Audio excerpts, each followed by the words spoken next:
ओम शांति। 9 फरवरी 2024। मीठे प्यारे बाबा के आज के मधुर महावाक्य। आज की मुरली के कुछ मुख्य पॉइंट्स। आज बाबा हमें समझाते कि शिव बाबा ने आकर हम आत्माओं के दीपक को जगाया है, इसलिए हमें शिव जयंती बहुत धूमधाम से मनानी चाहिए। हमें दूसरों को भी अज्ञान अंधियारे से निकालना है, सबको युक्ति युक्त समझानी देनी है।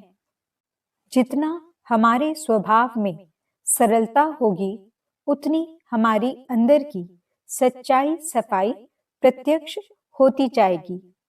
बाबा से हमें जो अखुट खजाने मिले हैं, उन सर्व खजानों से संपन्न बन हमें अन्य आत्माओं में बांटने हैं। तो चलिए सुनते हैं आज की बाबा की मीठी प्यारी मुरली। ओम शांति। बाबा कहते, मीठे बच्चे, शिव जयंती पर तुम खूब धूमधाम से निराकार बाप की बायोग्राफी सबको सुनाओ। यह शिव जयंती ही हीरे तुल्य है।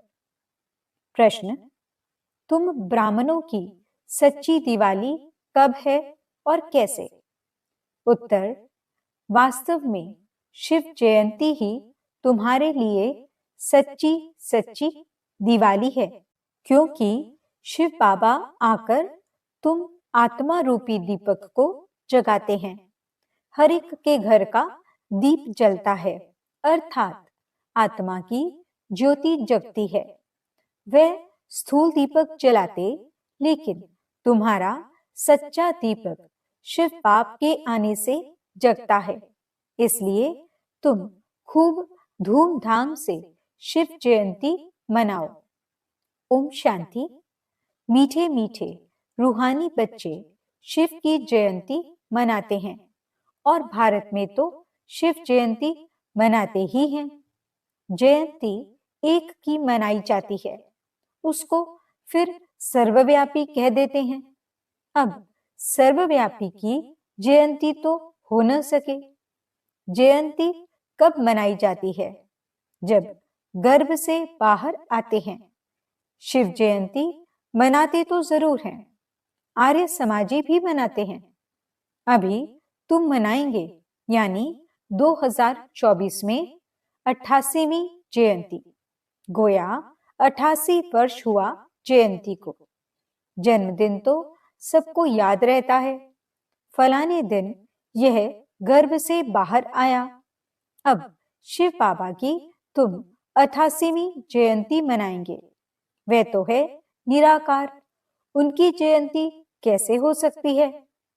इतने बड़े बड़े मनुष्यों के पास निमंत्रण कार्ड जाते हैं, कोई को पूछना तो चाहिए, जयंती कैसे मनाते हो? उसने जन्म कब और कैसे लिया? फिर उसके शरीर का नाम क्या रखा? परंतु ऐसे पत्थर बुद्धि हैं जो कभी पूछते नहीं हैं।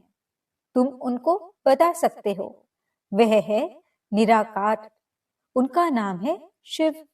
तुम सालिग्राम बच्चे हो, जानते हो इस शरीर में सालिग्राम है, नाम शरीर का पड़ता है, वह है परम आत्मा शिव। अब तुम कितना धूमधाम से प्रोग्राम रखते हो, दिन प्रतिदिन तुम धूमधाम से समझाते रहते हो कि जब शिव बाबा की ब्रह्मा के तन में प्रवेशता होती है, वही उनकी जयंती गाई जाती है। उनकी तिथि तारीख कोई होती नहीं। कहते हैं मैं साधारण तन में प्रवेश करता हूं, परंतु कब किस घड़ी वह नहीं बताते। तिथि तारीख दिन आदि बताएं तो कहें कि फलानी तारीख। जन्म पत्री आदि तो इनकी होती नहीं। वास्तव में जन्म पत्री तो सबसे ऊंची इनकी है, कर्तव्य भी इनका सबसे ऊंचा है। कहते हैं प्रभु तेरी महिमा अपरम अपार है। तो जरूर कुछ करते होंगे। महिमा तो बहुतों की गाई जाती है। नेहरू, गांधी आदि सबकी महिमा गाते हैं। इनकी महिमा कोई बता न सके। तुम समझाते हो वह ज्ञान का सागर, शांति का सागर है। वह तो एक ठहराना, फिर उनको सर्वव्यापी कैसे कह सकते? परंतु कुछ भी समझते नहीं हैं। और तुम मनाते हो तो कोई पूछने का साहस भी नहीं करते हैं। नहीं तो पूछना चाहिए। शिव जयंती मनाई जाती है, महिमा गाई जाती है, तो जरूर कोई होकर गए हैं। बहुत भक्त लोग हैं। अगर गवर्नमेंट न माने तो भक्तों, साधुओं, गुरुओं की स्टैंप भी न बनाए। जैसी है गवर्नमेंट, ऐसी है रैयत यानी प्रजा। अभी तुम बच्चों को बाप की बायोग्राफी का भी अच्छी तरह मालूम पड़ा है।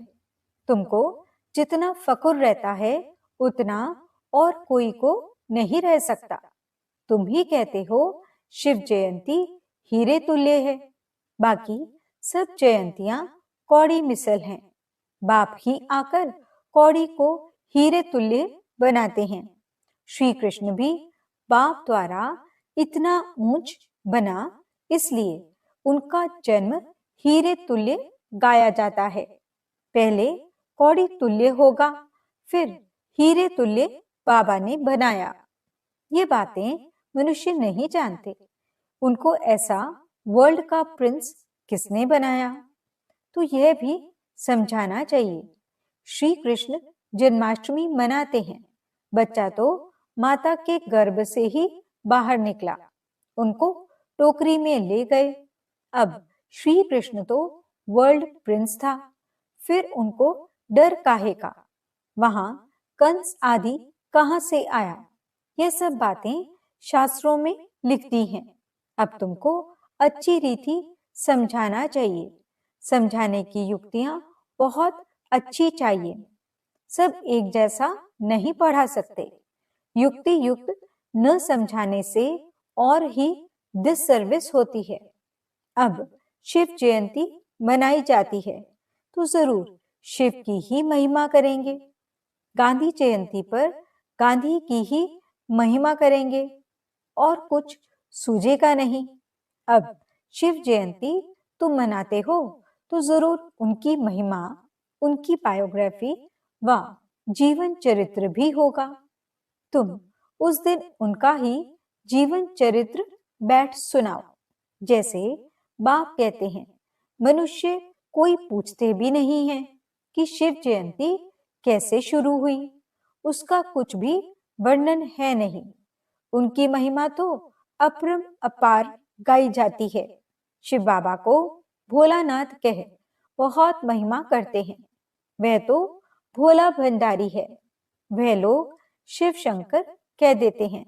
शंकर को भोलानाथ समझ लेते हैं। वास्तव में भोलानाथ शंकर तो नहीं लगता।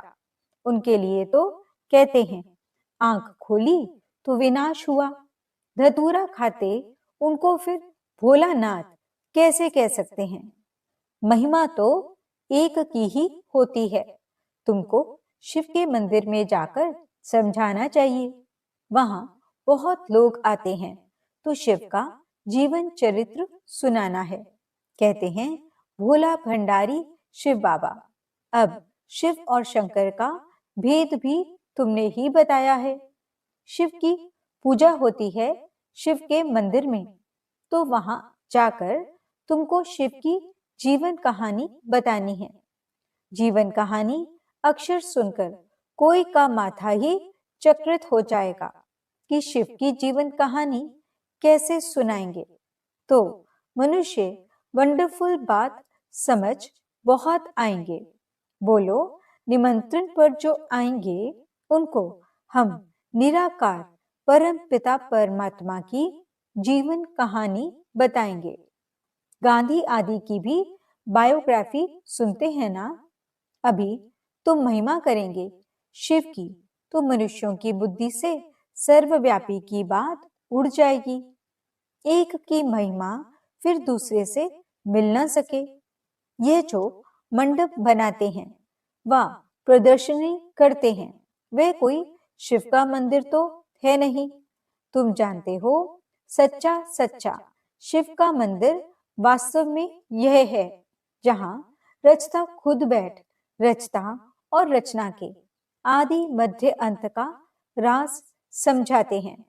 तुम लिख सकते हो, रचता की जीवन कहानी और रचना के आदि मध्य अंत का राज, अथवा हिस्ट्री सुनाएंगे। हिंदी अंग्रेजी में लिखित हो। बड़े बड़े के पास जाएंगे तो वंडर खाएंगे कि ये कौन है जो परम पिता परमात्मा की बायोग्राफी बताते हैं। सिर्फ रचना के लिए तुम कहेंगे तो समझाएंगे प्रलय हुई, फिर नई रचना रची। परंतु नहीं, तुमको तो समझाना है बाप पतितों को आकर पावन बनाते हैं तो मनुष्य वंडर खाएंगे। शिव के मंदिर में भी बहुत आएंगे। हॉल व मंडप बड़ा होना चाहिए। भल तुम प्रभात फेरी निकालते हो, उसमें भी यह लक्ष्मी नारायण का राज्य किसने स्थापन किया, उन्हों को यह समझाना है। निराकार शिव बाबा जो सभी आत्माओं का बाप है, वो ही आकर राजयोग सिखाते हैं। ऐसे ऐसे विचार सागर मंथन करना चाहिए कि कैसे शिव के मंदिर में जाकर सर्विस करनी चाहिए। शिव के मंदिर में सवेरे पूजा करते हैं, घंटे आदि भी सवेरे बजते हैं। शिव बाबा भी प्रभात के समय आते हैं। आधी रात नहीं कहेंगे, उस समय तुम ज्ञान भी नहीं सुना सकते हो, क्योंकि मनुष्य सोए रहते हैं। रात को फिर भी मनुष्यों को फुर्सत होती है, बत्तियां आदि भी जलती हैं, रोशनी भी अच्छी करनी चाहिए। शिव बाबा आकर तुम आत्माओं को जगाते हैं।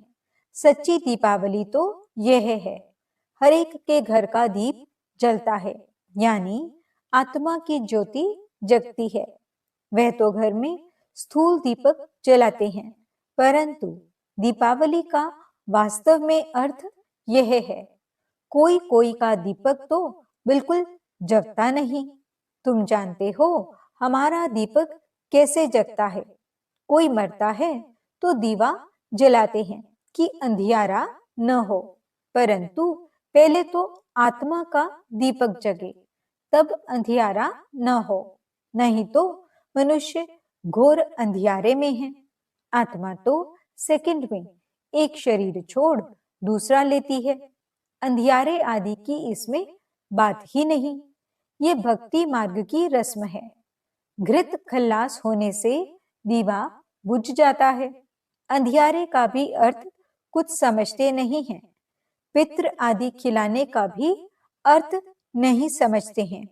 आगे आत्माओं को बुलाते थे, कुछ पूछते थे। अभी इतना नहीं चलता है।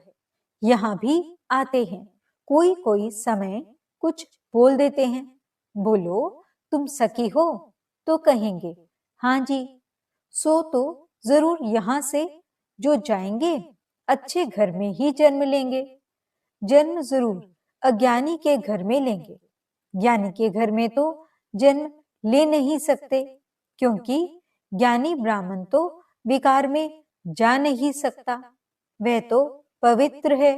बाकी हाँ, अच्छे सुखी घर में जाकर जन्म लेंगे। विवेक भी कहता है, जैसी अवस्था वैसा जन्म। फिर वहां अपना जलवा दिखाते हैं। भल शरीर छोटा है, इसलिए बोल न सके।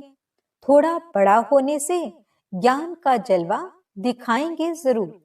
जैसे कोई कोई शास्त्रों के संस्कार ले जाते हैं तो छोटेपन में ही उसमें लग जाते हैं। यहाँ से भी नॉलेज ले जाते हैं तो जरूर महिमा निकलेगी। तुम शिव जयंती मनाते हो, वे लोग कुछ अर्थ नहीं समझ सकते हैं। पूछना चाहिए, अगर वह सर्वव्यापी है तो जयंती कैसे मनाएंगे। अब तुम बच्चे पढ़ रहे हो, तुम जानते हो वह बाप भी है, टीचर भी है, सतगुरु भी है। बाबा ने समझाया है, सिख लोग भी कहते हैं सत श्री अकाल है। अब वास्तव में अकाल मूर्त तो सब आत्माएं हैं, परंतु एक शरीर छोड़ दूसरा लेते हैं, इसलिए जन्म मरण कहा जाता है।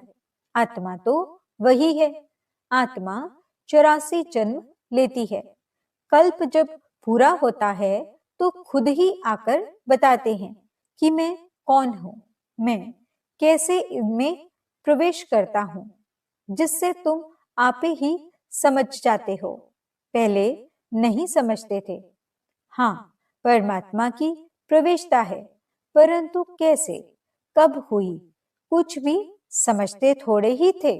दिन प्रतिदिन तुम्हारी बुद्धि में ये बातें आती रहती हैं, नई नई बातें तुम सुनते रहते हो। आगे थोड़े ही दो बाप का राज समझाते थे। आगे तो जैसे बेबियां थी, अभी भी बहुत कहते हैं, बाबा हम 2 दिन का आपका बच्चा हूं, इतने दिन का बच्चा हूं। समझते हैं जो कुछ होता है कल्प पहले मिसल। इसमें बड़ी नॉलेज है, समझने में भी समय लगता है। जन्म ले फिर मर भी पड़ते हैं। 2 मास 8 मास का हो मर भी पड़ते हैं। तुम्हारे पास आते हैं, कहते हैं यह राइट है, वह हमारा बाप है, हम उनकी संतान हैं। हाँ हाँ कहते हैं। बच्चे लिखते भी हैं, बहुत प्रभावित हो जाते हैं। फिर बाहर गया, खल्लास, मर पड़ा। फिर आते ही नहीं है तो क्या होगा? या तो पिछाड़ी में आकर रिफ्रेश होगा, या तो प्रजा में आ जाएगा। ये सब बातें समझानी है। हम शिव जयंती कैसे मनाते हैं, शिव बाबा कैसे सदगति करते हैं। शिव बाबा स्वर्ग की सौगात ले आते हैं।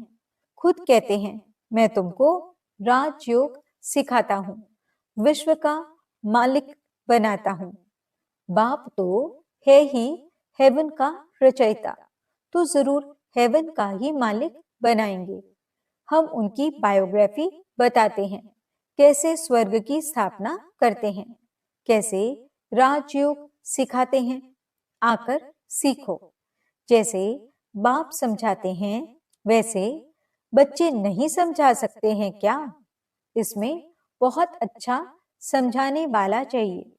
शिव के मंदिर में बहुत अच्छा मनाते होंगे, वहां जाकर समझाना चाहिए। लक्ष्मी नारायण के मंदिर में अगर शिव की जीवन कहानी सुनाएंगे तो किसको जचेंगी नहीं, ख्याल में नहीं आएगा।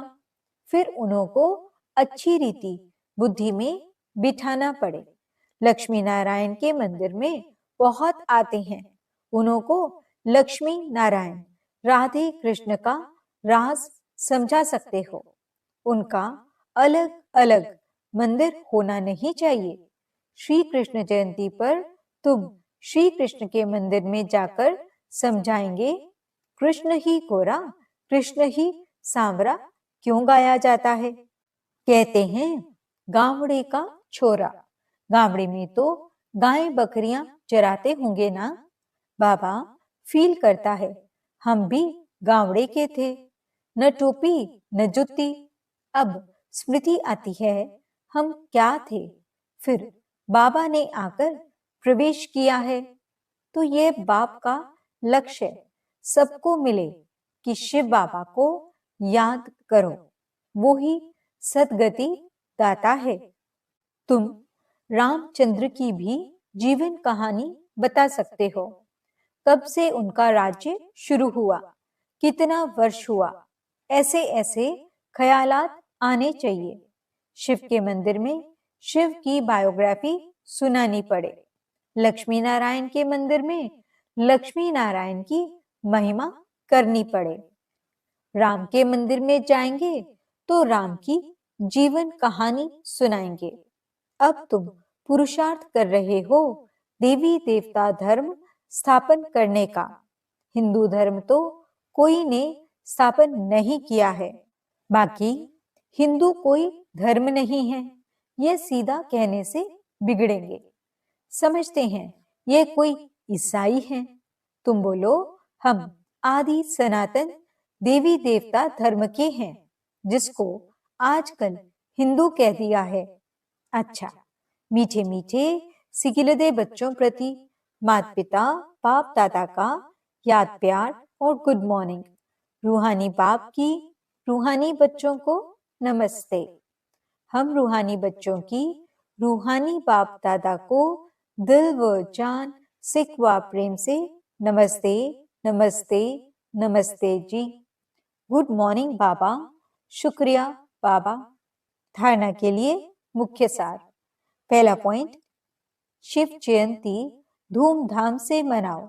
शिव बाबा के मंदिर में शिव की और लक्ष्मी नारायण के मंदिर में लक्ष्मी नारायण व राधे कृष्ण की बायोग्राफी सुनाओ। सबको युक्ति युक्त समझानी दो। दूसरा पॉइंट, अज्ञान अंधियारे से बचने के लिए आत्मा रूपी दीपक को ज्ञान घृत से सदा प्रज्वलित रखना है। दूसरों को भी अज्ञान अंधियारे से निकालना है। वरदान, सर्व खजानों से संपन्न बन निरंतर सेवा करने वाले अखुट अखंड महादानी भव।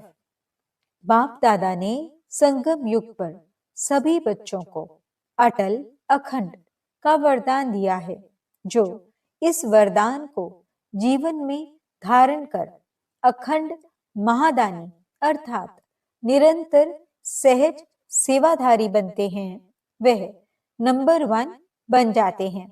द्वापर से भक्त आत्माएं भी दानी बनती हैं, लेकिन अखुट खजानों के दानी नहीं बन सकती। विनाशी खजाने या वस्तु के दानी बनते हैं, लेकिन आप दाता के बच्चे जो सर्व खजानों से संपन्न हो, वह एक सेकंड भी दान के बिना रह नहीं सकते। स्लोगन, अंदर की सच्चाई सफाई प्रत्यक्ष तब होती है जब स्वभाव में सरलता हो। ओम शांति।